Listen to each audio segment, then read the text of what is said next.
오늘도 말씀 드셨습니까? 말씀 김인성입니다. 오늘은 마태복음 7장 13절에서 29절까지 말씀을 가지고 함께 은혜를 나누겠습니다.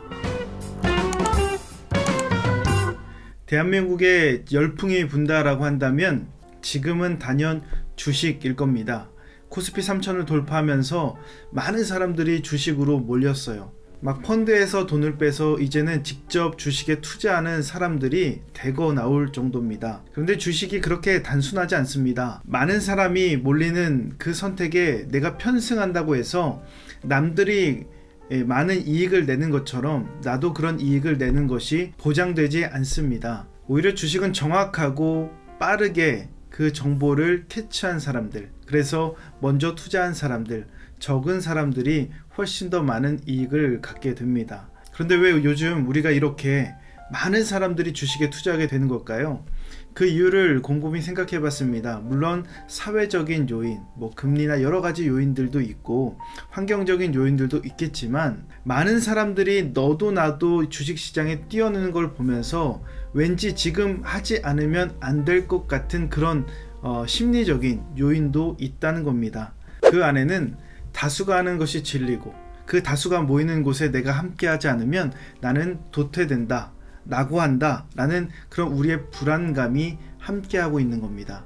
특히나 우리나라는 유행에 굉장히 민감해요. 패션이나 그리고 헤어, 액세서리, 심지어는 이 성형에도 유행이 있다고 합니다. 한번 유행이 시작되면 많은 사람들이 그 유행을 쫓아갑니다. 물론 저도 그 가운데 하나입니다. 그래서 다른 나라 사람들이 우리나라에 오면 많은 사람들이 이렇게 똑같은 모습을 하고 다니는 걸 보면서 굉장히 신기해하기도 합니다. 이것은 우리 안에 다수가 하는 것이 진리고 다수가 하는 것이 맞다라는 그런 생각이 깔려 있는 거예요. 그런데 오늘 말씀을 보니까 예수님께서 우리에게 한 가지 말씀을 하십니다. 13절과 14절 말씀입니다. 좁은 문으로 들어가라. 멸망으로 인도하는 문은 크고 그 길이 넓어 그리로 들어가는 자가 많고 생명으로 인도하는 문은 좁고 길이 협착하여 찾는 자가 적음이라. 그런데 예수님이 어느 길로 가래요? 좁은 문, 좁은 길로 가라는 겁니다. 좁은 문이 생명의 길이요 찾는 자가 적다는 거예요. 많은 사람이 다니는 길로 가지 말고 예수님이 가는 길로 가라는 거예요. 예수님은 당시에 많은 무리 혹은 많은 사람들의 선택을 받지 못했습니다. 주류가 아니었죠. 오히려 예수님은 좁은 길이었어요. 예수님은 율법과 권위 그리고 그 기득권에 익숙한 자들에게 그 자리를 떠나서 새로운 율법의 기준을 제시한 그 생명의 길로 가라고 말씀하십니다.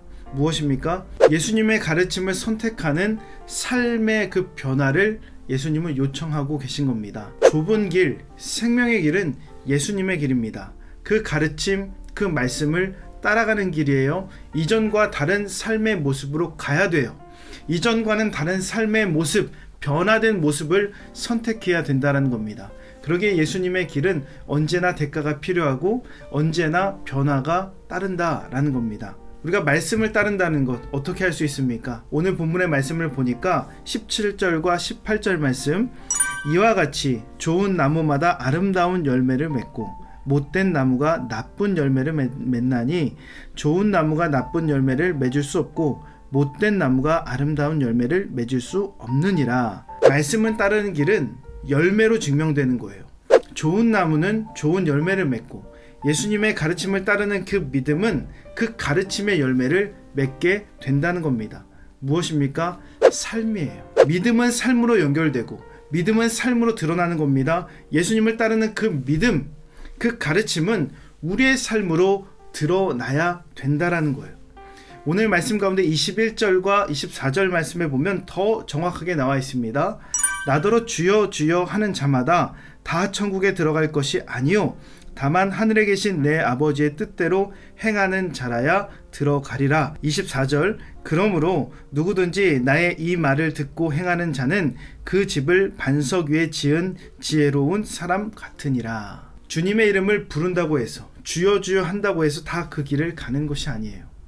아버지의 뜻대로 행하는 자, 그 말씀을 듣고 행하는 자, 즉 믿음이 삶으로 드러나는 자가 예수님의 길을 따라가는 자다라는 겁니다. 여러분 꼭 기억하십시오.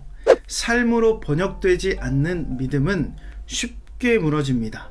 삶으로 번역되지 않는 믿음은 모래 위에 지은 집과 같아요. 쉽게 무너지죠.